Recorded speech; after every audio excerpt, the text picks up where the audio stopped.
Ассаламу алайкум Ларми Нохчи, добро пожаловать на стрим, дорогие друзья, не забудьте, кто не подписался, подписаться и ставить лайки. Баркал, спасибо всем.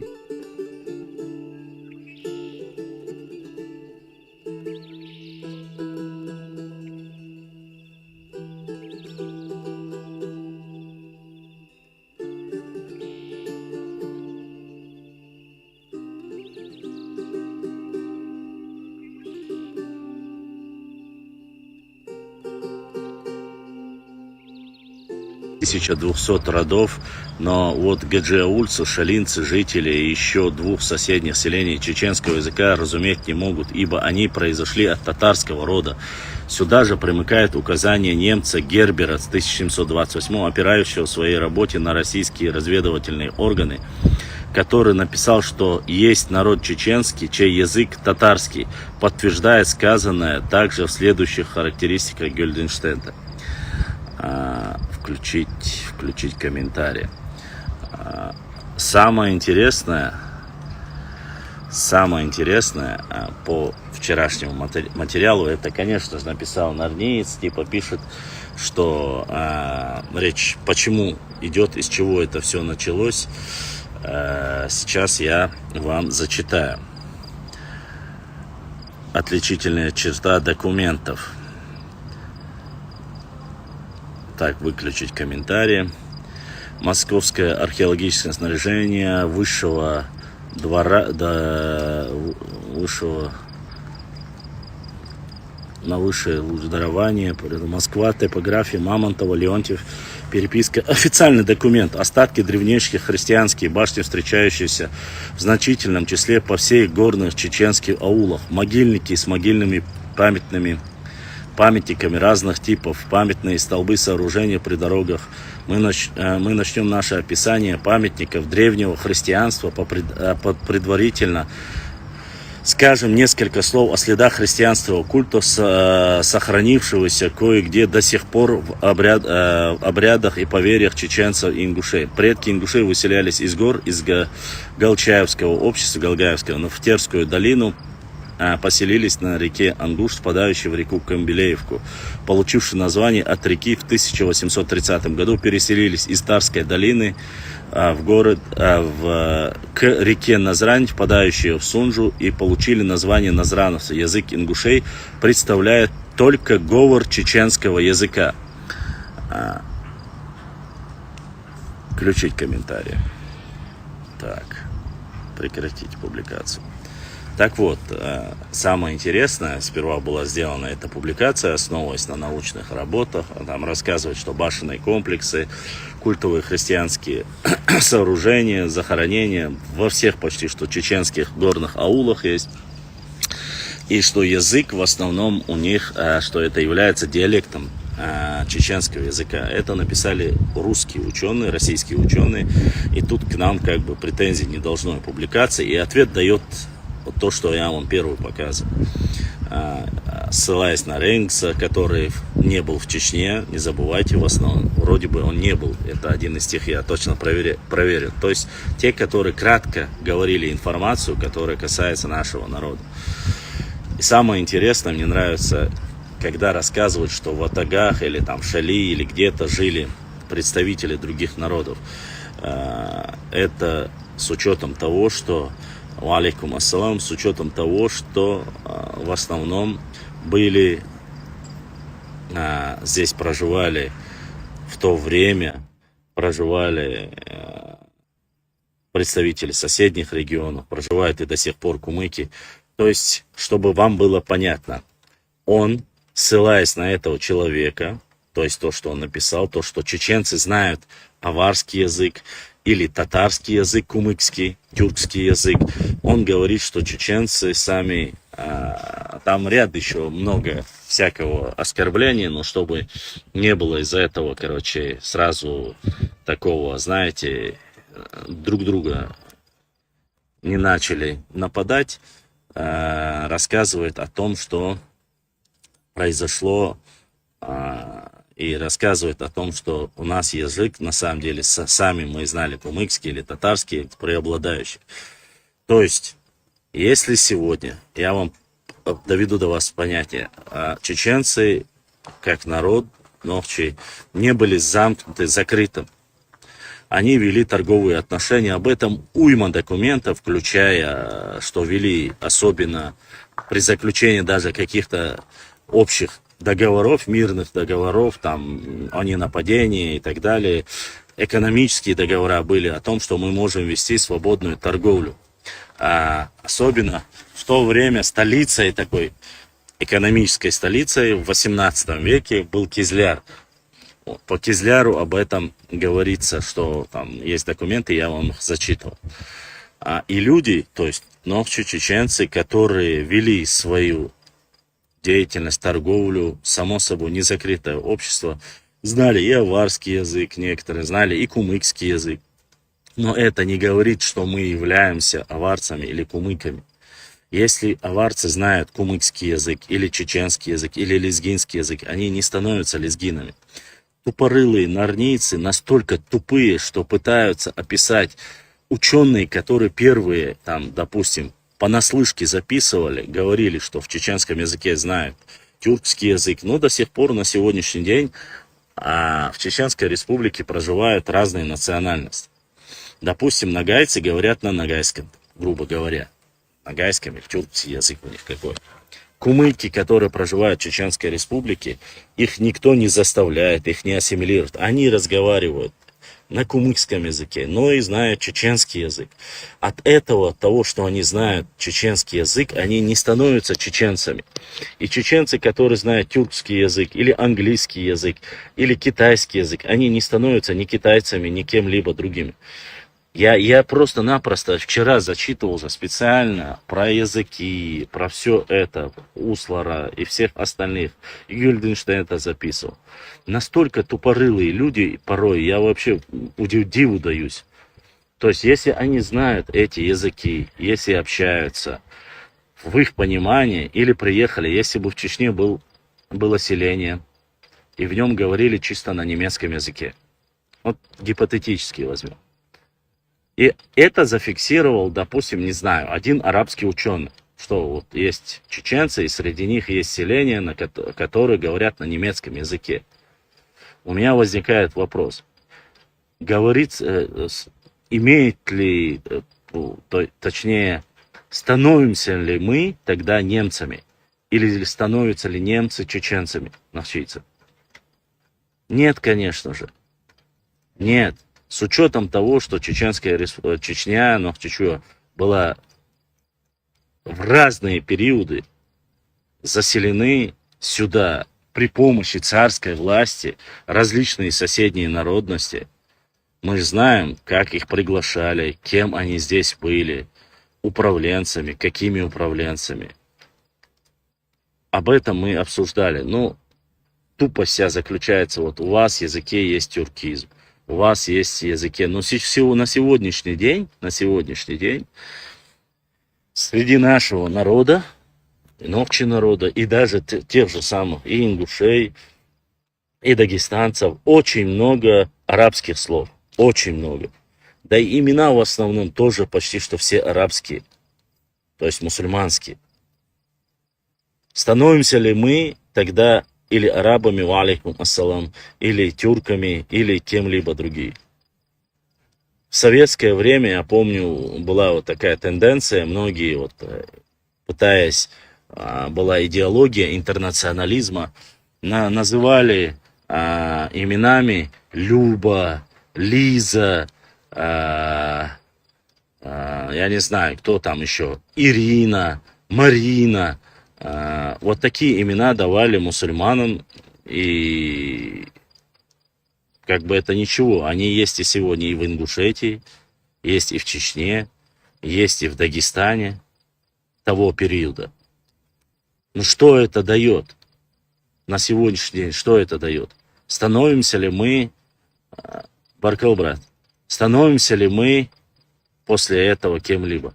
Поэтому имеется в виду ассимилировавшими и так далее. Эти ученые фиксировали, что есть там 1000 дворов. Сегодняшний день многие говорят, там,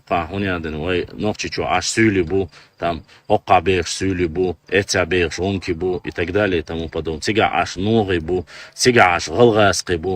У них каждый, они живут, говорят на своем языке. И сегодня это можно зафиксировать.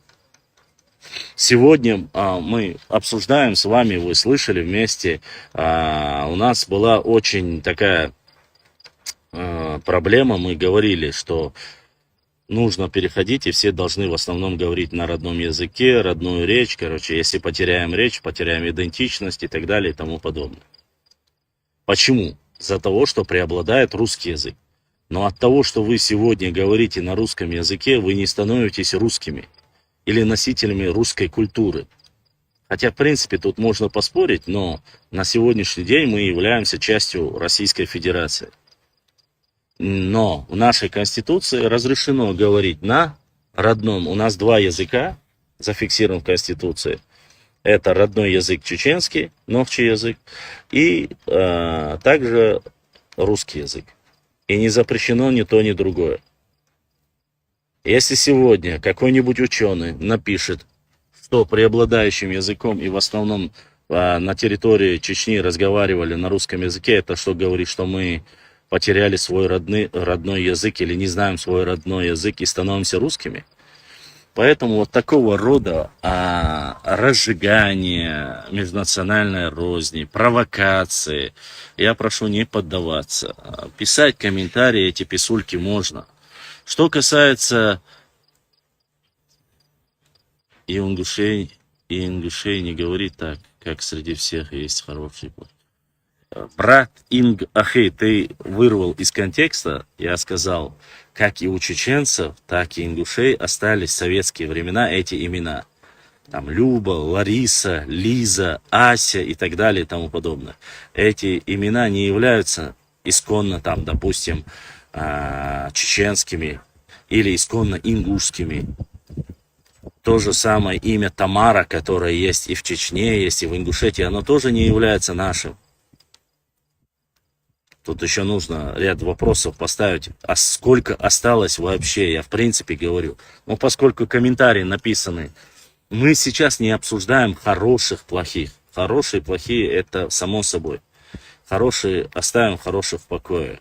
Им нету дела вообще ни до истории, ни до чего. Они занимаются своей деятельностью, и мы их вообще не трогаем. Мы говорим о тех, кто пишет вот эти комментарии, разводит провокации, якобы, что утеряли язык, есть тюркизм или нету тюркизма. Работа, которая написана русскими учеными того периода, не опровергается какими-то научными исследованиями. И эту работу нашел представитель, там, допустим, Нохчи народа, да, или любого другого, и он опубликовал. Говорит, вот здесь написано, что там есть Нохчи-Муат, есть там и так далее, там есть там какие-то диалекты и так далее и тому подобное. Претензия не к тому, кто это написал. Почему? Потому что он там академик, профессор или ученый. А претензии к тому, кто опубликовал это. Почему ты опубликовал? Понимаешь? Не почему даже опубликовал, а пытается задеть человека, опять же ссылаясь на тех же ученых, которые здесь в принципе как таковой не владели никакой информацией о нашем народе или о наших языках, нашем языке. Все достойные ученые говорят, что чеченский язык со всеми его диалектами не похож ни на один язык на Кавказе. И нету к нему близко родственных языков. То есть он один такой. Что касается, вели ли в то время какие-то торговые, экономические взаимоотношения, исторически показывают, что вели. Потому что Дагестан являлся, в принципе, особенно прибрежные районы, являлись торговыми. Мы знаем про Эндери, который непосредственно был торговым селением или городом, по-разному фиксируют. Поэтому мы должны понимать и говорить о том, что от того, что ты знаешь язык, это не обозначает, что ты являешься носителем там, или являешься представителем этого народа. Сегодня международные языки, которые изучают все, это английский язык. Я уже устал повторять и говорить снова и снова. Если вы знаете английский язык, вы не становитесь англичанином. Или американский язык, прошу не путать. Английский и американский, он отличается, для этого знают хороший, отличается, как бы в принципе понятно, но он отличается друг от друга. Вот. Или носители американского языка становятся ли американцами? Нет, конечно же. В основе своей сегодня есть очень большая проблема и на нашей территории, Нохчичуа, и в Ингушетии, и в других местах наш язык считается язык, ну, ЮНЕСКО отмечает, что он один из там пропадающих языков, потому что многие говорят на русском языке. Проблема ли это, или стоит ли после этого говорить, что оскорблять там нас? Нет, конечно. Да, это проблема. Но, насколько мы знаем, пока язык мы не теряем, и, конечно, было бы лучше и правильнее, если мы будем глубоко изучать свой язык, все свои диалекты. В нашем Нохчи языке мы знаем, да, Нохчи Матаха, 7 диалектов и 10 говоров. Так говорит профессор. Вот, человек, который знает, мы этот материал я тоже опубликовал, он есть непосредственно у нас на канале. Поэтому сегодня прямо уделить внимание, почему-то, как ни странно, вы знаете, общение с Сюли или Румки, или когда они пишут, я как бы оттуда унарнийцы тоже были, или отсюда унарнийцы. Мы же с ними тоже ведем дискуссию. Ведем дискуссию, имеется в виду, опровергаем, если это ложь. Вот. Насколько известно, люди для того, чтобы вести какие-то экономическую свою деятельность, изучают языки, здороваются, ведут как-то, шутят. Ну, есть вот этот знаменитый там про имама Шамиля, что там он шутил на чеченском языке, там говорил там на кумыкском языке, что-то там делал на аварском, лезгинском языке. То есть, что он знал 3 языка, есть об этом тоже информация. Становится ли он после этого, там, я не знаю, представителем нашего народа или другого? Нет, конечно, не становится. По этому вопросу мы точно так же обсуждали и касаемо Ташухаджи, кем он все-таки является по национальности. От того, что он записал его в его мемуарах или в его переписках было написано, что он Аля-Кумуки написал, является ли он кумыком или нет, если у него дедушка является чистым представителем Нохчи Тейпадышни, и это зафиксировано, мы считаем, что он Нохчи. Кумыки считают, что он кумык. То есть, сколько мнений. Доказать истина, конечно же, превыше всего, но мы материалы собираем, смотрим, работаем над этим. Я к чему это сейчас, вот как бы география, там, будь то с запада, будь то с востока, или, не знаю, северо-востока. Речь идет не о нападках и не о оскорблении целых народов. Нет, конечно. Речь идет о том, что мы ищем истину и пытаемся найти, вот, догнать, где же, что же на самом деле происходило и как происходило. Если определенное общество, живущее, оно маленькое общество к тому периоду, и оно мало общалось с кем-либо до того, как спустилось в Тарскую долину, или с Тарской долины в 1830 году они спустились в Назрань, к реке Назрань, и стали назрановцами. Если она не взаимообщалась, или она была более обособленным, если они сохранили свой диалект в более чистом виде, альхамдулилля. Но если это так, но это не говорит сравнивать общество одно, небольшое, с учетом того, что там 9 тысяч, 10 тысяч, и сравнивать народ, который там, грубо говоря, 190 или 200 тысяч, который ведет экономические взаимоотношения со своими соседями, Будь то с аварцами, будь то с кумыками, будь то с лезгинами или адыгами. Какая разница? То, что поселялись, то, что...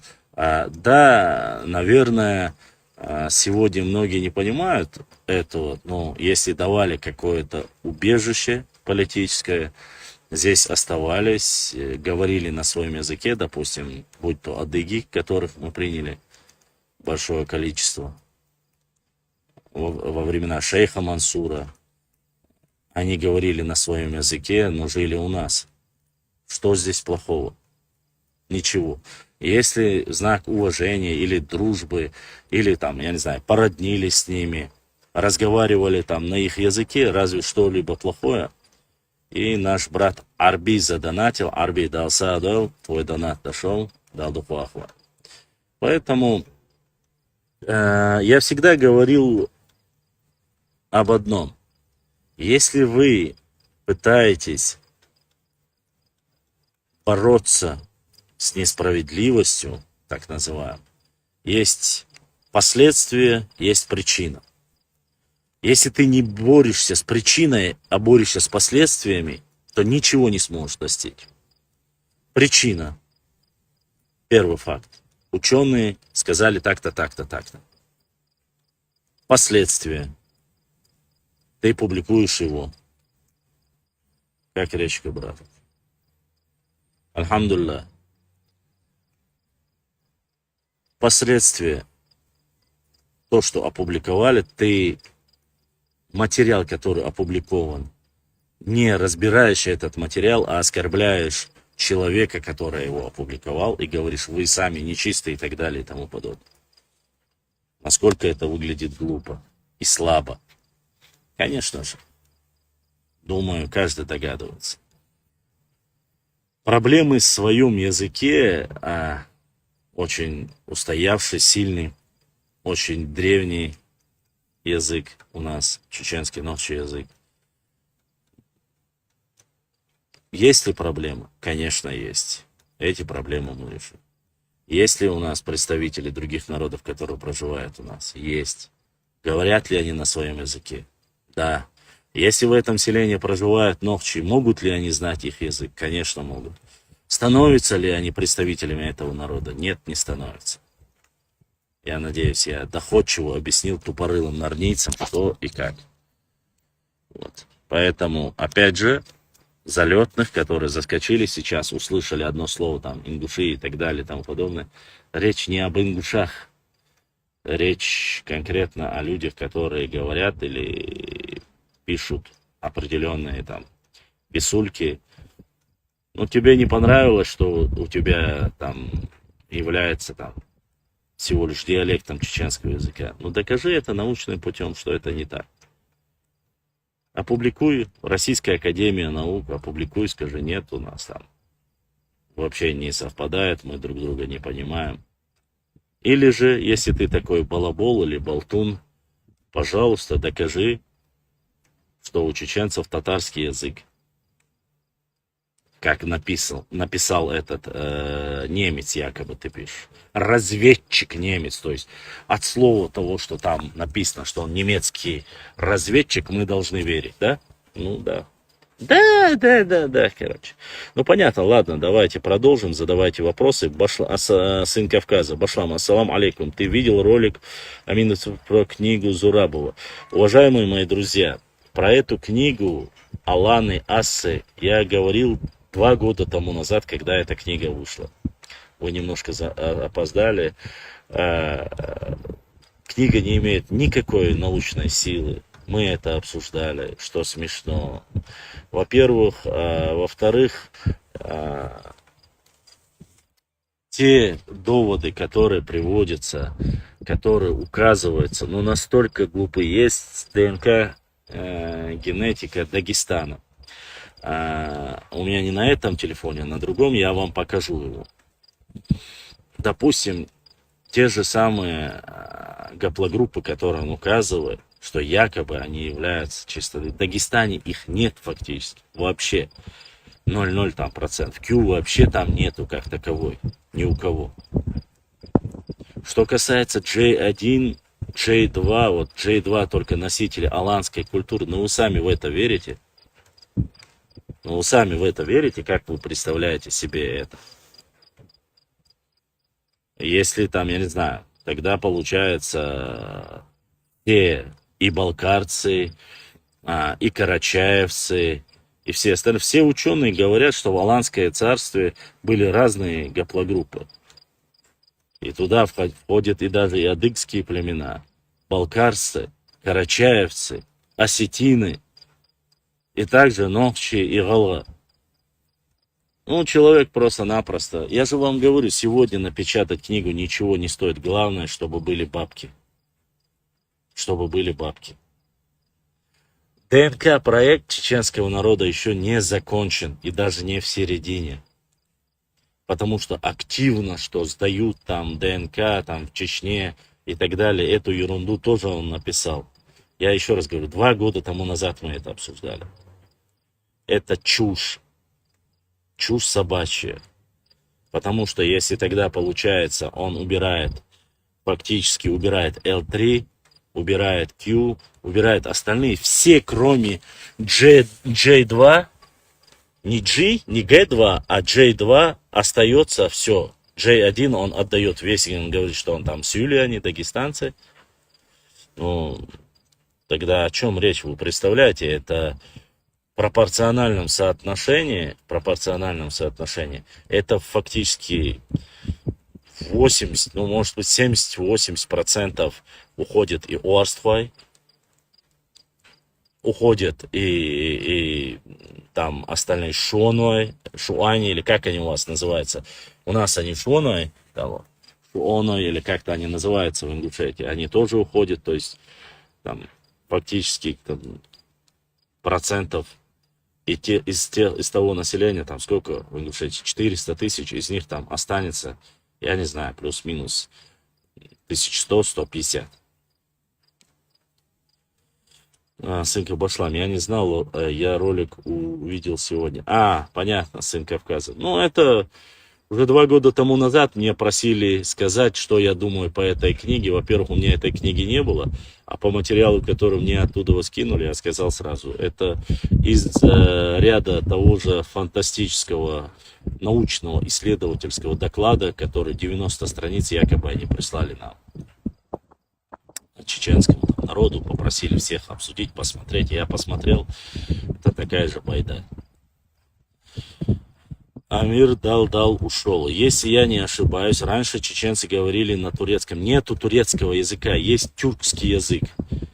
В основном правильно говорят турецком, как сегодня на русском, но это не значит, что чеченцы не знали свой родной язык. Я еще раз говорю, чеченцы до принятия кириллицы говорили на арабском и писали. Писали на грузинском, горной части. Есть находки, которые даже писали на греческом языке, писали на латинском языке. Но становимся ли мы, опять же, иностранцами, я не знаю, кем угодно? Чеченцы всегда были предприимчивы, предпринимателями, вели бизнес, экономически занимались после того, как уже спускались, им нужно было продавать, покупать, бартеры делать, я не знаю, что там ходило в тот период. Уже рассказывали, что продавали, соль продавали, известь продавали, древесину продавали, скотину продавали, покупали. Это все было. Я не говорю про советский период, это со времен шейха Мансура. На каком языке говорить? Должен же быть какой-то международный. Международный язык в то время был как раз-таки тюркским языком. И об этом знают все, в чем тут проблема? Если бы это был персидский, сказали бы, это был персидский язык. Говорили на фарси или не знаю, как там. Поэтому это глупость, и околесица, конечно же, писать к одному цепляться, к другому цепляться. Я не знаю. Доказать величие, возвыситься, удревниться, устариться. Я не знаю, как еще, что угодно можно сказать об этом. Что угодно. То к внешности прикапываться, то они говорили, что все рыжие они и светлые произошли от терских казаков. Ну, такие же рыжие, как и я, и Мусор Евлоев, и кто там еще, борец, и UFC, и борец там, Евлоев, Мусор, и другого я не помню, еще как-то вот фамилия. Но они тоже рыжие. И ничего такого, что среди ингушей нету светлых, рыжих нету. Но если их мало там, так кто виноват в этом? У нас есть с голубыми глазами светлые, русыми волосами есть, рыжие есть. Есть и темненькие, таким, как Всевышний Аллах тебя создал. Я не хочу углубляться, потому что это будет немножко попахивать фашизмом, а вы знаете, это сейчас, тем более в это время, не так, как говорится, хорошая тема. Но вообще-то многие отмечали, что как раз таки удивлены были и европейцы, и русские, имеется с Московии, были удивлены, когда на Кавказе увидели светлых или русых с зелеными, или там, не знаю, с карими, синими глазами. Что, обязательно должен быть черный, что ли? Да. Или обязательно должен быть волосатый? Не знаю, чтобы пышные волосы были. Вы знаете, это уже переходить на личности, переходить на внешность, цепляются ко всей ерунде. Ну, ты занимайся историей, посмотри, поговори об истории, поговори, я не знаю, о чем-либо другом. Кто тебе не запрещает? Но проехать на чужом горбу тоже не получается. Это не вариант, там, вечно там, за чужой счет там, что-то либо делать. Оскорбляли, говорили, обратить внимание, чтобы на тебя обратили внимание, нужно обязательно говорить, что ли? Нет, конечно. Алейкум ассаламу рахматуллахи ва баракатуху. Ибра, задавайте вопросы, если есть вопросы. И ответим обязательно. Надо чуть-чуть встать, а то... Ой.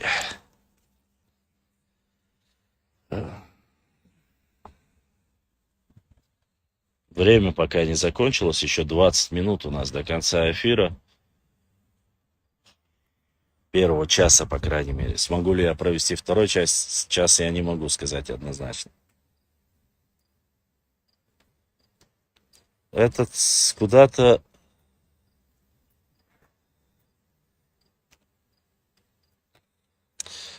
Я знаю, что это очень больная тема для многих, касаемая ДНК проекта.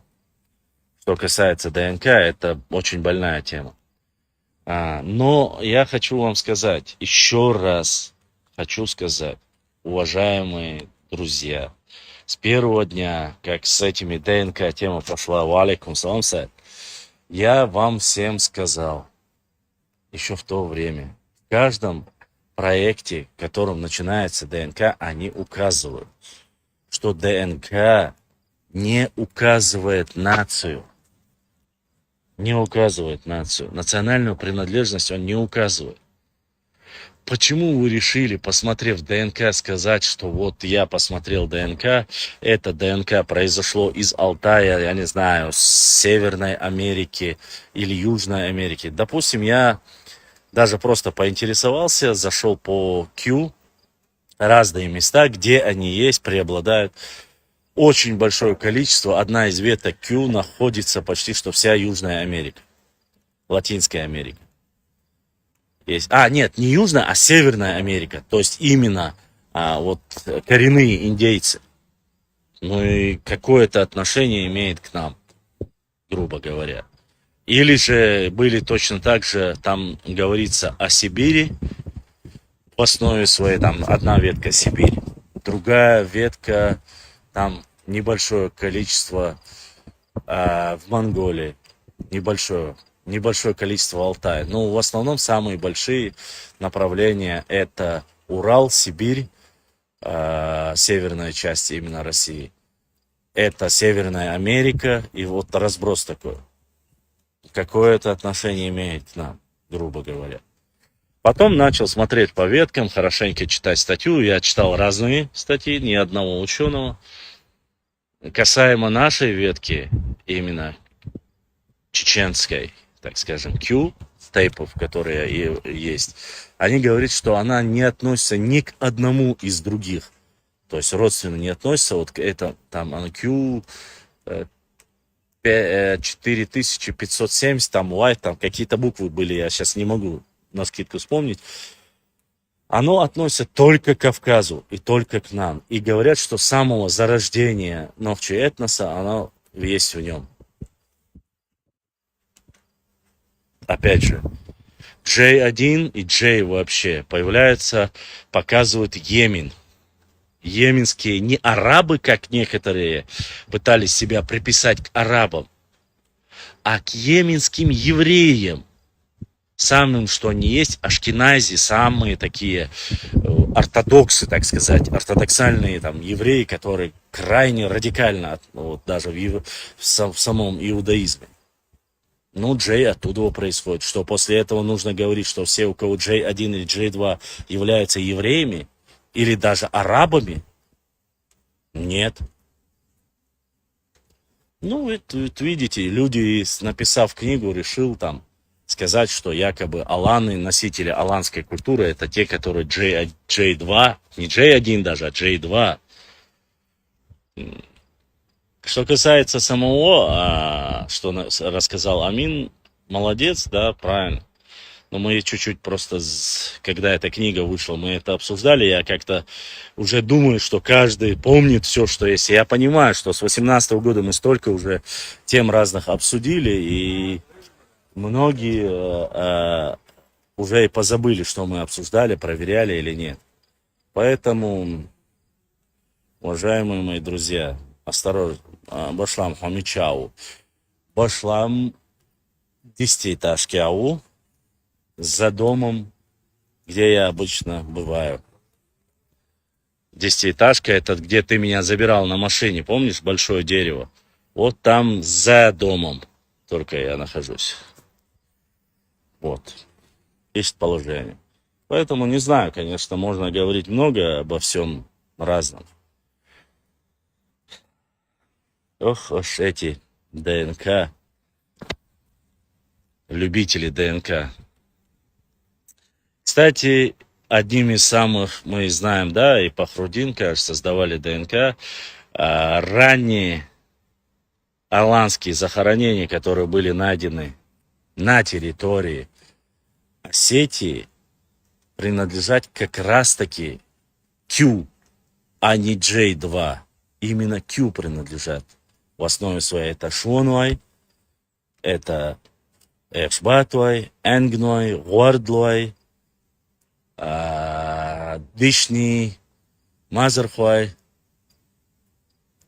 Цеси, и там еще ряд есть. Поэтому, если ты не знаешь, о чем говоришь, то и писать об этом книгу не стоит. Я бы так сказал. Ich там штук, что говорится. Нан маелцу алан ушга халах мапекар халах. Да, вопрос не в том, просто написать книгу, понимаете, что-то сделать и верить в это, сказать, что эти чистокровные, эти нечистокровные. Вот это как раз-таки попахивает фашизмом. Когда я такие вещи обсуждаю, мне сразу начинают упрекать в нацизме, даже сказал. Не национализм, а нацизме. Ну, что тут поделаешь? Каждый по мере своих умственных способностей, каждый может рассуждать. Я бы не стал бы, конечно. Аланское царство, не забывайте. Во-первых, написала одна девушка мне, что вы гордитесь? Она пишет мне, и делитесь. Почему вы делитесь и чем вы гордитесь, что мы отличаемся друг от друга, мы же все мусульмане и так далее и тому подобное. Я про историю, когда начинаю говорить с ней, я говорю, ну ты понимаешь, что если ты так судишь, то мы затрагивать историю буквально 300 тому назад, или 250 некоторые тому назад, или там, не знаю, 400 лет тому назад, ты не можешь вообще обсуждать историю. Почему не можешь? Да потому что это времена джахилии. Для некоторых это времена джахилии. То есть они не были мусульманами. Были ли они единобожниками? Ну, вполне возможно. Возможно, они были христианами. Но опять же, если говорить с точки зрения ислама, правильно ли это? Нет, конечно, неправильно.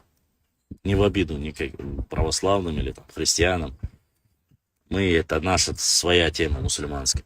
Поэтому, если вы говорите о времена джахилии, что не стоит там говорить, там, ну, времена джахилии уходят там уже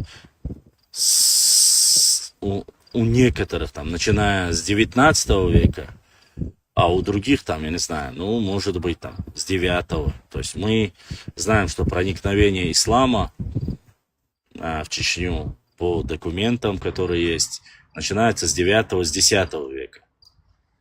Но даже это не дает нам права говорить, что мы там тотально весь наш народ или все наши тейпы были мусульманами там с 7, 8, 9, 10 века, там, грубо говоря. Но не 7, это однозначно. У нас там речь идет о 9, уже заходили и документы, которые находили в этом Иордании и в Багдаде. Речь идет, хотя некоторые утверждают, ислам вообще на Кавказ попал во время Умар бин Хаттаба, захвата Дербента, вы знаете, да? И вот через буквально первые принимают ислам лезгины, вот он распространяется. В Дагестане официально, во всем Дагестане ислам был принят, это официальные источники, можете посмотреть, в течение 800 лет. То есть весь Дагестан мусульманским стал в течение 800 лет. Так официальная версия говорит. То есть это напечатано, это не мои слова, посмотрите, до 15-го. То есть считается, что в 15 веке уже полностью Дагестан был мусульманским. Мы дальше Дагестана с той стороны, поэтому полностью, когда приняли чеченцы, ислам считается где-то окончательно, ну, я натыкался на документы, что последний тейп, который принял, был 17-18 век. Поэтому... Вот. А дальше уже, само собой, дальше, чем дальше, тем выше. Сын Кавказа Башлам, я думал, что он нормальный человек, оказался нарниец. Ты про кого, сын Кавказа, говоришь? Мне бы еще понять. Аланские могилы, как их хранили или хоронили? Ну...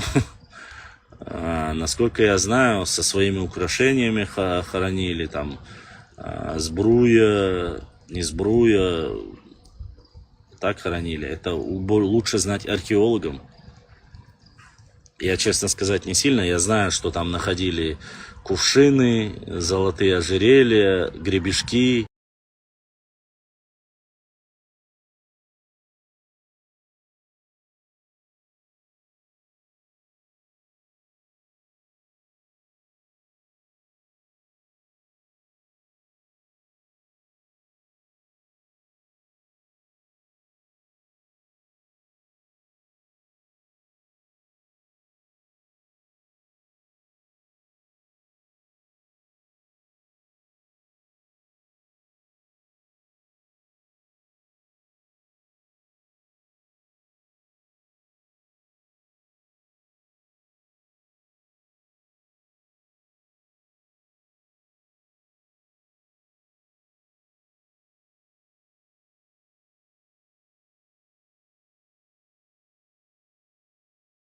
Чеченского, попросить их прочесть один и тот же текст. Но что, это не так просто, как ты говоришь. Во-первых, найти представителя одного из диалектов, там, кистинского, не так просто, то есть, который бы говорил чисто на своем. Ну, ты, наверное, не знаком. Я много чего слышал, как говорится, не самыми лайтовыми. То есть фейковые карты там. Ну, короче, ладно, оставим. Не буду я обсуждать это. Ну, в принципе, неплохой человек. Но плохой, хороший человек, не профессия, ошунду. Сонедейн.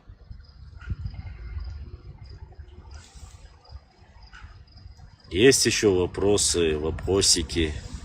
7 минут, а то как вчера я прямо буду говорить, и раз он вырубит и закончится, вы не успеете задать вопросы. Если есть вопросы, задавайте. Коте. Здесь разборки чисто. 2 кота. Не всегда получается вести долгие эфиры, извините, по возможности, конечно. Сайд. Но ты красавчик, конечно, зайти в эфир. Как ты зайдешь в эфир, если бы здесь я мог бы... Если ты находишься там же, где и раньше, вот магазин «Экономка» светится. Вот там написано «iMed». Вот прямо рядом с магазином «Экономкой». Я сижу напротив него, если ты подъехал. Подъезжаешь к «Экономке», магазин, это который ты кофе покупал. Прямо перед ним видишь синяя такая неоновая подсветка iMed. Вот против него я сижу здесь. Если ты подъехал, можешь подойти.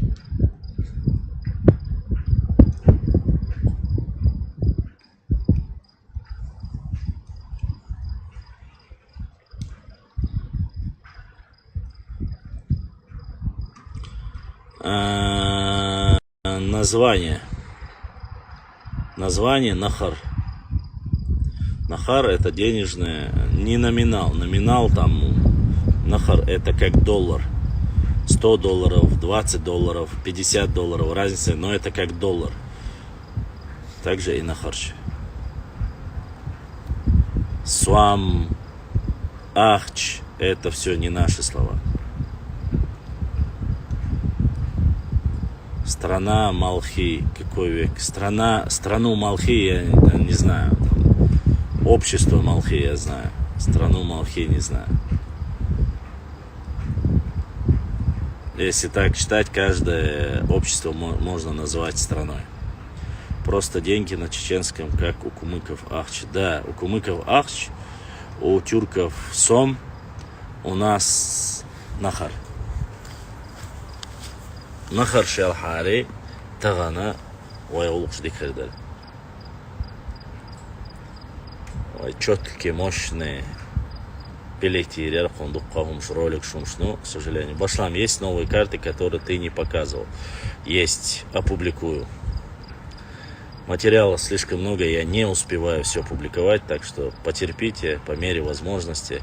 Видите, я когда на улице, у меня телефон не выдерживает. Час закончился, у меня осталось 7% зарядка. Гитлер капут, это я нам телефон. Поэтому вчера я прямо вел с вами прямой эфир, он у меня вырубился, к сожалению. Износ большой, прошло 3-4 года. Нет, какой 4? Уже, да, 4 года прошло. 4 года телефону он накрылся. Хотя сбягца бился. Дикинг харду, да, дикинг харду.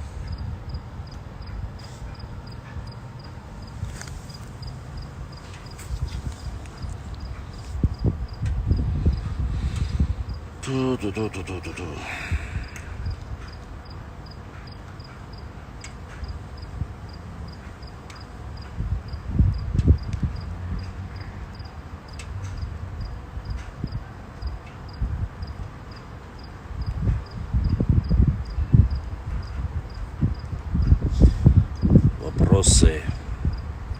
Вопросов нет, бягчу не дай.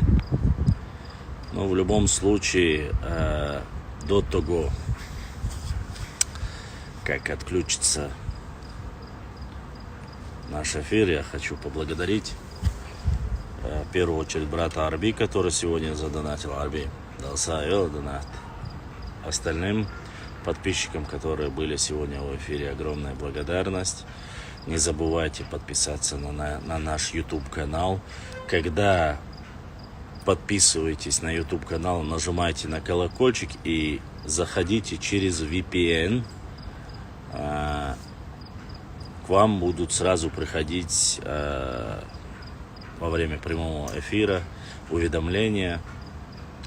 И трансляция у нас одновременно идет на Фейсбуке, на Инстаграме, на Ютубе. Просто я захожу через Инстаграм. В основном наши подписчики любители Инстаграм. Хотя Инстаграм очень в последнее время, сколько бы в конце эфира статистику показывает, что было 300 человек или 200, 300, 400 человек. А в прямом эфире показывают 12, 17, 15. Когда ты принимаешь, когда тебе отправляют прямой запрос, ты принимаешь, он тебе автоматически показывает, что благодаря VPN 12 часов, благодаря VPN он показывает, что ты там, кто-то пытается тебя взломать и выкидывает. Поэтому субботний эфир, как я обещал, провел. Что касается завтра, если получится, постараюсь провести завтра. Я понимаю, что многие стесняются, многие не стесняйтесь, ничего такого нету. Что касается истории и датов, географии, вопросы вы можете задавать касаемо Ночи народа или любые другие вопросы тоже. У нас нету табу. Главное, чтобы только, прошу вас, не об этих спецоперациях Украины. И вот этой тему я уже просто от нее уже тошнит, честно сказать. Куда ни зайдешь, где ни увидишь, везде одно и то же. Поэтому прошу только не об этом, а так мы можем с вами поговорить о другом. Все, что угодно. Многие, почти что все, которые у нас есть, эти эфиры. Саид подъехал. Мы, конечно же, видим, слышим. Поэтому Саид, а ты ли шамат? Алейкум салам, тут не верили, что. Алейкум салам, слышно, алейкум ассалам. Нормально? Короче, братья, всем ассалам алейкум. Подъехала мафия, поэтому ой гурду хан эфире дырдуй.